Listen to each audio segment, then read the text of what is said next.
Opening April 12th, Missing Link is the fifth film from the Portland, Oregon area animation studio Laika, whose previous films are Coraline, Paranorman, The Box Trolls, and Kubo and the Two Strings. An Annapurna presentation, Missing Link is a Victorian-era set story that follows the globe-trotting adventurer Sir Lionel Frost, voiced by Hugh Jackman, and Mr. Link, the legendary Bigfoot, voiced by Zach Galifianakis. Joining them on the journey to find Mr. Link's ancestors, the Yeti, is the resourceful Adelina, voiced by Zoe Saldana. I offer you a glimpse of a legendary creature, lost in time. Neither ape nor man, but a giant. He's had many names. Actually, I go by Susan. Susan? Yeah, Susan. That is a girl's name. Yes, that's correct. It suits you. Chris Butler is the film's writer, director, and character designer, and the film is produced by Ariane Suttner and Travis Knight.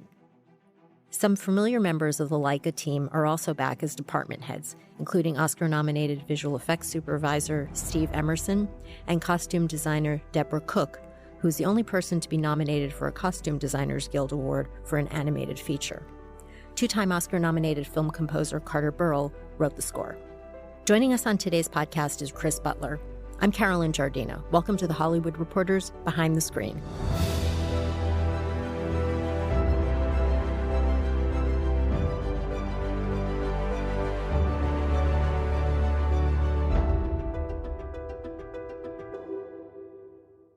Chris Butler earned his first directing credit alongside Sam Fell for Laika's Paranorman, for which the pair earned an Academy Award nomination. Butler also wrote the screenplay for that film. And Chris worked on previous Laika films, Coraline and Kubo and the Two Strings. Welcome, Chris. Thank you for having me. So with Missing Link, this is a story ultimately about friendship.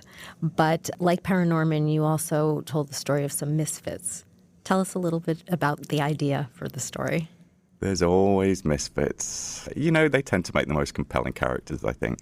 So it's interesting you mentioned Paranorman because I feel like my childhood was made up of horror movies, John Hughes movies, Indiana Jones, Sherlock Holmes, and monsters. And now with these two movies, I've pretty much ticked all of those. So I did my zombie movie period. And yeah, I wanted to do a big, grand adventure movie. I wanted to have a stop-motion Indiana Jones. And that was the original seed of the idea. And I thought, rather than searching for lost treasure or lost artifacts, what if he was searching for mythical creatures? And that way, I got to play in that Ray Harryhausen world that was so important to me as well. Tell us about the inspiration for Sir Lionel and for Mr. Link. I know everyone always says you write what you know or you write about yourself. And I think that's true, even if you're writing the most absurd fantasy. So I think between the two of them, Sir Lionel and Mr. Link, is me. Unfortunately, I think I'm probably more Sir Lionel than I am Mr. Link. And he's the more charming one, I think. No, I wanted this traditional kind of leading man, like a stereotypical ripping yarn kind of hero. But I wanted him to be flawed. And I think it's interesting when you have a character who has issues, and in Sir Lionel's case, he's pretty selfish, but you also want him to be compelling to the audience. You want them to be on his side. And that was actually the reason for casting Hugh Jackman in that role, because he is effortlessly charming. His British accent is better than mine, which is annoying. And he just brought this effervescent charm to this character. There's a schoolboy-like passion to him in his pursuits. So you are on his side, even though he's making questionable decisions. And I think Link is, the yin to his yang. It's definitely an odd couple movie. It's buddy comedy in some ways, and they are going on this grand adventure. So I think Lionel's opposite is Mr. Link. He is a true innocent. He doesn't think about himself really at all. And I think Zach Galifianakis brought such an innocence to him and such a beautifully observed naivety. And they really just balance each other out. They are the best examples of an odd couple in the way that they kind of feed off each other. I shall get you there to the place you belong. And in return, you will get me to mine. Oh, yes. I'll prove the existence of not just one, but an entire evolutionary branch of missing links. Imagine the headlines then. Oh, well, you really mean that? You're going to take me? Of course. I give you my word. Okay, what is it? What? Your word. No, it's a figure of speech. Sounds good, what is it? The word, my dear fellow, is trust. Now, in making this film, you again use Laika's technique of combining stop motion, which is effectively frame-by-frame animation using puppets and actual sets, with computer-based animation. For the uninitiated, tell us about the making of this movie. So that in itself, I mean, you summed it up very, very cleanly. It is a long, messy, brutal process. You start with a script, obviously, like any movie, and then you storyboard the whole thing out. And you do that because you really need to know what your shots are before you put a camera on set. There's no moving the camera mid-shot or finding a new angle because these things are done a frame at a time. I think the big difference to me between stop-motion animation and 2D or CG animation is that these are physical things. It's a physical puppet on a physical set. And I think that is really the beauty of it as a medium. It is the closest to live action in that it's real light on real objects. And there is something intangibly wonderful, magical about that. And I think it's to do with the imperfection of real life. You look at these handmade costumes and how they look under real light. And it's not something you can easily replicate in a computer or with a drawing. So you literally have this small army of animators for 2 years, nearly, out on stages, on sets, under hot lights, manipulating these puppets a frame at a time, moving the puppet by tiny increments, and then taking a picture, and then moving it again. And to do that, you 3D printed, and this is, Laika was the first studio to use this technique, each of the individual expressions Yes. on those faces. And as I understand it, in all, you had more than 100,000 face parts for all of the puppets on this film. Like is that correct? 102,000 or something? It's like almost twice as many as we had for the last one, for Kubo. What is advanced in this process since Kubo? So we are using different printers again. Every time we try and push the innovation. And to explain a little further, the puppets themselves are essentially like sculpts. They're like silicon with a metal infrastructure, if you like, that enables you to manipulate them. It's called an armature. But like you said, the facial animation is actually done in the computer by a whole different team. And then that is printed out. Each frame is printed out as a separate face. And that is plugged onto the puppet for each frame on set. We are constantly trying to push the nuance of our animation. And I think in terms of the sophistication of performance, this movie is by far the best thing we've ever done. You know, to speak of the facial animation, in all the other movies, we create a kit system where you have all these different mouth shapes and all these different eyebrow shapes, and you'd combine them into sequences in the computer and then use that to define the dialogue. Well, we didn't do that on this movie. Every single shot is bespoke. So every single shot is a performance specific to that line of dialogue or to that shot. There is no kits anymore. That enabled us to do a degree of acting, I think, that we've never done before. And that's probably one of the things I'm most proud of on this movie is the facial animation. Could you elaborate on that a little bit? Because the mouths were CG then? Well, it's a little bit of everything, to be honest, because you start off with drawings of poses, and we often use a 2D animator to come up with like test lines of dialogue.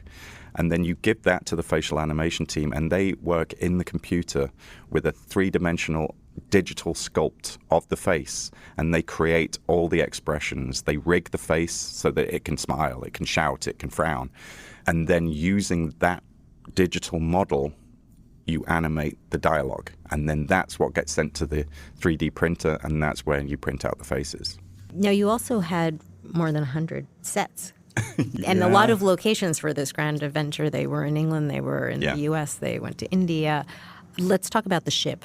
Was that one of the more complex sets? I mean, they were all complex, yeah, for sure. One of the reasons we wanted to make this movie was because of its scope. and scale. And because we have our in-house VFX department led by Steve Emerson, we are able to troubleshoot, to discuss the challenges for these movies right from day one, and we can start to plan how we're going to do this. And I think that's enabled us to have digital set extensions that allow us to have these huge locations with which to play out the action. The ship was a challenge in itself because there's a big chase sequence that's taking place through the bowels of this industrial ship while it's in a storm at sea. And it's almost Inception-like in that, at one point the characters are running on the wall because the ship is, mounting the side of a wave. It's a great sequence. I love it. And I remember when we storyboarded it, we were like, I'm not sure we can actually do a lot of this, but, you figure it out. And because the sets are huge, really. How large was the ship? It's made in different sections. So the corridors were all kind of like, you'd take a bit of one and there's a wall from one there and then you'd move that onto another one. We also made part of the deck of the ship to scale with the puppets. And then they also built a miniature that was given to the VFX department that they scanned and then created a digital version of the full ship as well. But that sequence in particular, when you've got these characters running down a corridor that's moving, that's a lot of rigging to actually move the set. So we ended up moving the cameras instead in relation to the set. But that's not easy either, because then the poor animator has got to understand that what they're moving, what they're manipulating, is reacting to something that's not actually happening to the set. It makes my mind hurt when I think about what they had to do in order to achieve that. But they did it, and I think it's because each time we make one of these things, we push the boundaries a little further, we get that much more ambitious, and we learn stuff. Everything that we learned on the last 4 movies was kind of funneled into this, and that enabled us to do a sequence like that we wouldn't have been able to do that 5-10 years ago. Toward the end of the movie, when they arrive at Shangri-La, they cross an ice bridge. And as I understand it, this involved 64 individually rigged ice blocks and a CG bridge model with 37,000 parts. Quite possible. These are the numbers in the press materials, but please explain to us how you did this bridge. Well, we knew we weren't going to be able to make it full scale to the puppets. And so, as is often the case, you will plan out which portion of that bridge are you going to use the most. So there's a lot of action takes place on the broken edge of the bridge. So you build that full scale. And then you build the whole thing in the computer. There's also, in that same sequence, that bridge collapses, which is why all those individually rigged blocks are required, because that thing just crumbles while the characters are running on it. Again, another sequence like I shouldn't really have written that into the script, but I did. You spend a lot of time at the beginning of one of these things where you're figuring out how do we approach this? And I think it's worth mentioning, I already mentioned the VFX department, but they deserve a whole heap of praise for what they do at the studio.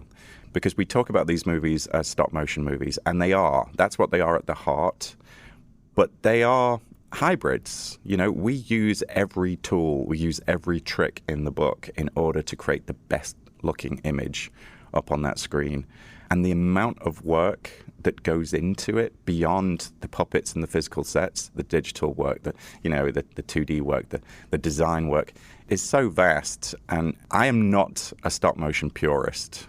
I like that we are able to use all these cool new innovations in order to tell more complex stories. Another scene that similarly used both techniques was the opening sequence where we meet Sir Lionel in a boat on the sea. A lot of boats in this movie. Yes, right. And we meet Nessie, and this sequence takes place both above and below the water. Mm-hmm. Would you describe the making of that scene and what was stop motion, what was CG? That was another tricky one where, the intention is to do it so you can't see the lines. You can't see which bit is which. And I definitely think we achieved that on this movie. I know how we did it.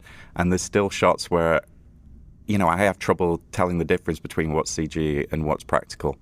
Obviously, with the water, we do that digitally, because to do that practically, it's not just a matter of how impossible it would be to achieve. I think it's also, you want a certain sense of realism. I want to feel that this is recognizably, it's stylized, but it's recognizably the real world. So if you have this big water sequence. I want the water to feel like water, you know? So that's the reason for going digital with that. Nessie herself, we tried numerous methods to realize that, and she was a really odd shape. It was based on a sketch that I did many years ago, and it's basically like a balloon with a neck on it. Not a very animator-friendly shape, as it turns out. And they built a prototype, and we moved it around, and that didn't work.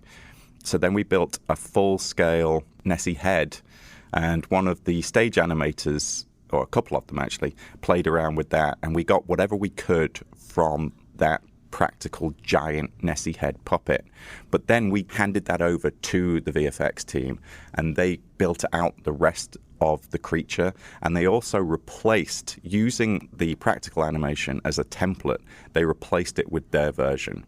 So it's really hard to tell, like, whose is it? But I do think that it was such a complex character, and I don't think we would have been able to realize it without the digital side of things. They did a phenomenal job on that creature. And for me, it's like, Nessie's cool, but when you're underwater, the other thing that's incredibly cool to me is all the dirt and the grit in the water and seeing the bubbles. And, you know, when you composite all that stuff together, it's like, that's not a puppet. That thing is real, you know? And to give the listener a sense, how large was the head that you actually built? Well, it was big enough to work with the full-scale puppets. And at one point, she has a character in her mouth. So it was big enough to have her character in her mouth. And I think we built it down to just the bottom of the neck, that version. Now, as I understand it, all of the puppets were a little bit smaller in scale than you did on the last movie. Could you explain that and why that was? You build the scale of a movie around the main character, and all of our previous movies have had child protagonists. So if your main character is a 10-year-old, then the scale of the movie is bigger. Because you've got to think about it. Once you've got that initial character design, the rest of the world has to fill in around that. So that means, how does that puppet stand in a doorway? How big are they? And once you've got the size of that doorway, then you've got the size of the room. Then you've got the size of the building. Then you've got the size of the world. Having an adult be the main character meant that we could make everything smaller. Because there is an optimal size for these puppets where the armature is at its most efficient. You don't want the puppet to get too big or too heavy because it's very difficult. You know, the animator ends up wrestling with it rather than animating it. So you're trying to make things as functional as possible. And it did mean that we could make our adult characters a little bit smaller. And that, in turn, meant that our sets were, I think it was like a third smaller, which meant we could have more of them, which meant we could make this travelogue. There were so many locations. And I think if it had been, say, the scale of Kubo, we wouldn't have been able to have them all. Again, to give the listener an idea of the scale, so how tall was Mr. Link's puppet? Well, Sir Lionel is 13 inches, and so Link is a little taller than that, maybe 16, I'm not sure. But 13 inches is a pretty good size for a main puppet. What was your favorite scene in the movie? There is a montage played out when the characters first arrive at Shangri-La, and I think from a design point of view, it's strikingly beautiful, and it's a real treat. I wanted the destination of this journey to be like the reward for the audience for watching this movie. So when they get to Shangri-La, I wanted it to be a wowing moment. And I think what we achieved with the design, thanks to Nelson Lowry, the production designer, and then on top of that, the Carter Burwell music, it gives me goosebumps. So I love that just from an aesthetic point of view. There's also some of the quiet stuff, you know. There's a scene at the start of the movie where Sir Lionel's in his study, and it's really a lot about him talking. But I think it was the first time that I really got super excited about the nuance and the sophistication of the facial performances. And it's lit so beautifully by one of the cameramen, Mark Stewart. It's just sumptuous. You know, there's light streaming through and there's dust motes in the air. And I could live in this place. I want to be in this world. So it's different things, you know. I love the whole thing, but those are two moments anyway. And then you were also the character designer. Which character was the trickiest to design and why?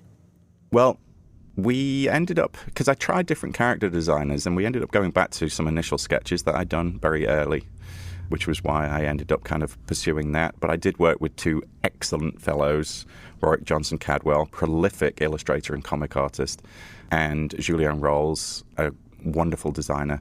And the three of us kind of fleshed out this whole world. In terms of what was the most difficult, I know that there were designs that were incredibly difficult to make into puppets. Certainly Link himself, because he's this giant hairy creature. One of the Yetis, played by Emma Thompson, has very long hair all over her. I mean, that's impossible to make into a puppet. But we achieved it, again, with a combination of VFX and practical puppetry. Let's talk a little bit about how you handled fur and hair, because when you're shooting these frame by frame, obviously that's a very difficult task. But I know you're also using CG. So how did you approach that challenge? Well, you explore. And, you know, I think it's something that we knew was going to be problematic because of Kubo. They had the monkey puppet, and I know that was a huge challenge. We'd learned lessons from that. We knew some things we did want to do, some things we didn't. My point of view, just from a design stand, was that we all know what chatter and crawl is on a puppet. If you think about King Kong, the way his fur kind of ripples because you can see the animator's hand on it. And that's got its own charm, but it wasn't what I wanted for this movie. And because the design of the movie was already so stylized, it made sense that the hair should be stylized too.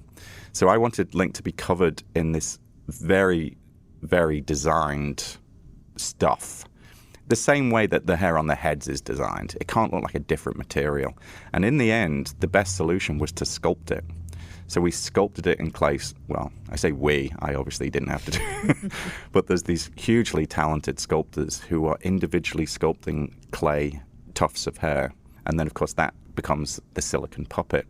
It was a complete nightmare to try and figure out how that fur would move. Because if you've got a silicone mass, it creases in odd ways. And as soon as you've got a puppet moving its arm in an odd way and you see a crease, then it feels rubbery. It doesn't feel real.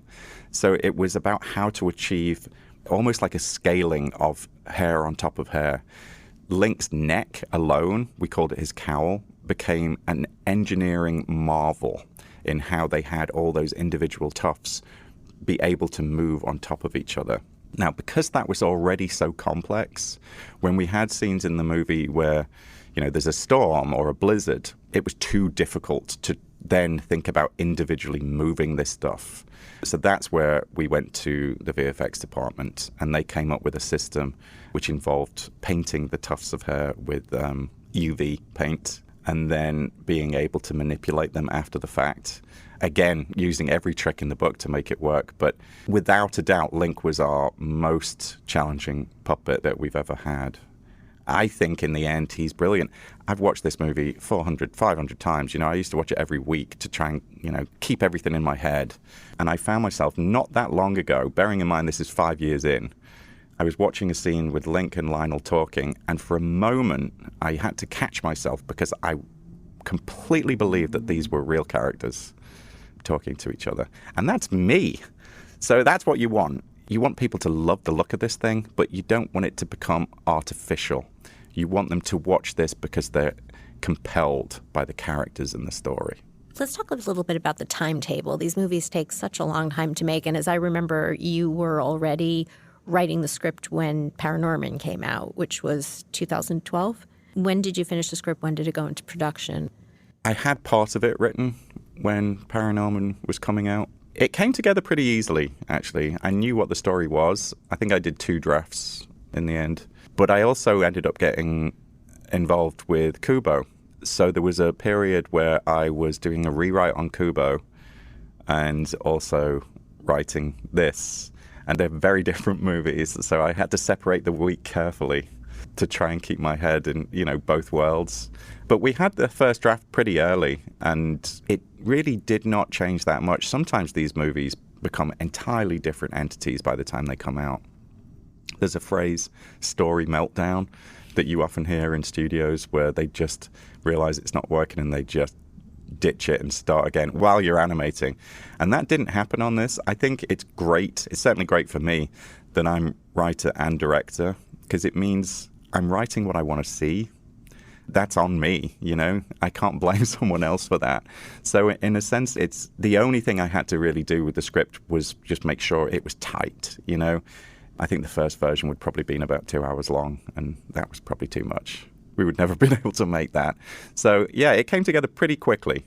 And then how many years was it in production? So it was a year in development, a year in pre-production, 2 years of shooting, and that's long, but it was, an ambitious undertaking. Normally, it's a year and a half for production, maybe, and then, a few months of post-production, which we've just finished. So it's 5 years. Which character do you see the most of yourself in, and what are those traits? Unfortunately, the character that is most like myself is Sir Lionel. In what way? It's not because he's selfish or I'm selfish, but he's eccentric. He is hugely passionate about his vocation. And I think there is a dizzy, childlike joy in what he's pursuing. And I think I still have that when it comes to animation and making these things. I think, being British kind of helps. Now, you're from Liverpool. Originally, I'm from Liverpool, yeah. This is not a Liverpudlian accent. But I've been here a long time in the States, I think 13 years, but I'm still resolutely British. So, yeah, definitely a lot of Sir Lionel. I think there's a bit of me in all those characters, which is sometimes very worrying. So how did you find your way from Liverpool to Laika? I always knew I wanted to work in animation, like from the earliest age. I think I was 3.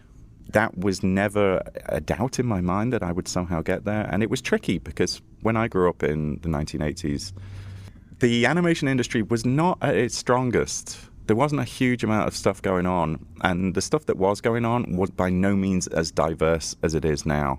There has definitely been a new renaissance of animation and opportunity for various reasons. But that wasn't around when I was a kid. So I had to aggressively pursue this artistic career. And that took me down to London. There's a lot of commercial work going on. I did a little bit of stuff for Disney. There was no movies happening in England, really, at that point. And then Tim Burton's Corpse Bride came along. And that was actually what got me into stop motion, because before that I was 2D. I was always a story artist, sometimes designer. I did some 2D animation. But it was wonderful to play in this new world, especially because as a story artist, if you're trying to think up a shot or where to put the camera, on Corpse Bride you could walk onto the set and you could put yourself in that scene. And that was a revelation to me. It made me really start to think about the physicality of filmmaking. It made me a better filmmaker. And I think that was the turning point for me, because then more stuff started to come in, more opportunities. I heard about Carolyn happening in Portland with Henry Selick. And I knew I wanted to work with him. And I came over. I didn't even come and interview or visit first. I was just like, yep, I'm going. I moved over. I think I agreed to move out there for 6 months, and that was 13 years ago. So it worked out. I would say so. Yeah. And what's next? Are you working on another script for Laika? People keep asking me that, and I'm like, my head is still so far into this one. I can't even... I want to take a break. I found that is the tricky thing when you come out of a movie that you've been so involved with for so long. The next thing you work on, you have to exercise the previous movie. It takes some getting rid of. So I want to go on vacation. That's what I want. I want to go and sit. I'll never do this, but I want to go and sit on a beach and read a book. That's never going to happen. Not the Himalayas or anything. No. No mountains. Well, thank you so much for joining us, and congratulations on the film. My pleasure. Thanks for having me.